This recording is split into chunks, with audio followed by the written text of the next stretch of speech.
Hi guys, welcome back to my channel. My name is Kat. Today I'm going to be reviewing a book that I just finished yesterday, and it is honestly one of the best books I've read so far. Yeah, I love this book so much. That book is Dark and Shallow Lies, and this is by Ginny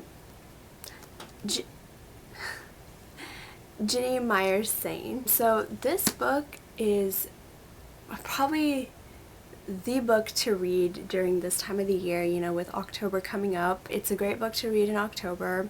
I mean, I would say read it now in September because I consider September as part of October. But basically, this book is mind-blowing.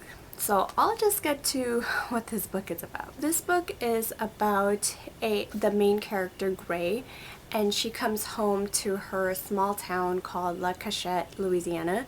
At least I think that's how it's pronounced, La Cachette. And La Cachette is home of the psychics, so everybody in that small town is basically a psychic. All her family members, all of Gray's friends, even Gray herself, they're all psychics. The reason Gray comes back to her town is because she's trying to solve the disappearance of her best friend and twin flame, Alora. Although Gray is surrounded by psychics, none of them know what exactly happened to Alora. As Gray continues her pursuit of finding out what happened to Alora, she learns more troubling secrets about the town's violent past and how the disappearance of Alora can be potentially connected to a murder that happened 13 years ago.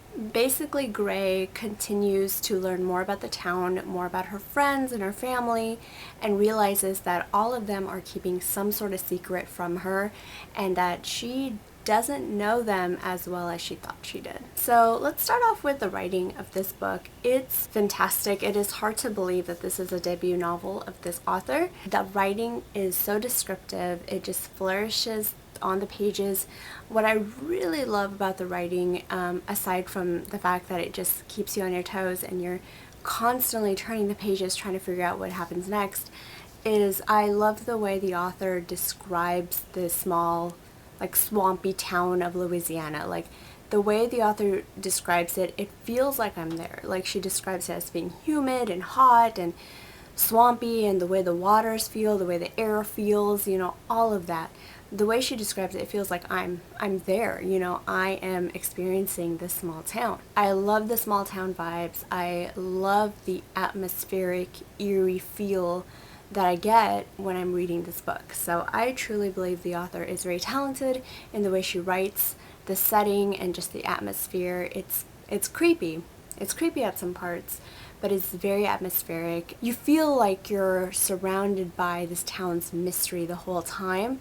If that makes any sense, like, it feels like there's more to learn. Every time you find out something, there's more to learn about this town. So it's like you're constantly like shrouded in this town's mystery and its mysterious past. I have a knack for good writing and writing style that is for me.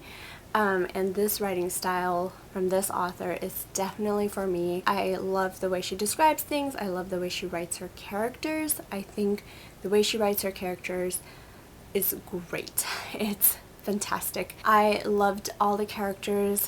I think they were all well done. Something that I can truly appreciate is the way the author handled the emotions. Because there is a lot of grieving in this book. Alora, she's the main character, Gray's best friend slash twin flame. Like, they do everything together. So Gray really feels that loss, and she really goes through the grieving process. So do all of Alora's friends. Like, they all feel her absence. They all like are basically mourning her together. So I feel like the way the author wrote and described the emotions and the way she handled them was very appropriate and very well done. You know, I feel like I was missing Alora. You know, I don't know who she is. She's not even a real character for me, but I feel like I was missing this character. So I think the author has a great way of writing emotions and kind of intertwining them with her characters. The emotions aren't there just to be there. The emotions bring the characters to life, so I really can appreciate that. There are so many plot twists in this book, like a crazy amount of plot twists. You think you know something, you think you know the book is going in a certain direction, and then bam, you're hit with a plot twist. I thought I knew the direction the book was going. I only guessed 2 things right. I was able to predict 2 things. I'm very proud of myself for that, because the rest of the book, full of twists. Towards the end especially, I thought I figured it out. I did not. The book will keep you on your toes, especially towards the end. It's fast-paced, it keeps moving, and you're just hit by twist after twist. Another thing I can appreciate about the author is that she doesn't just throw in twists for the sake of keeping her audience on their toes.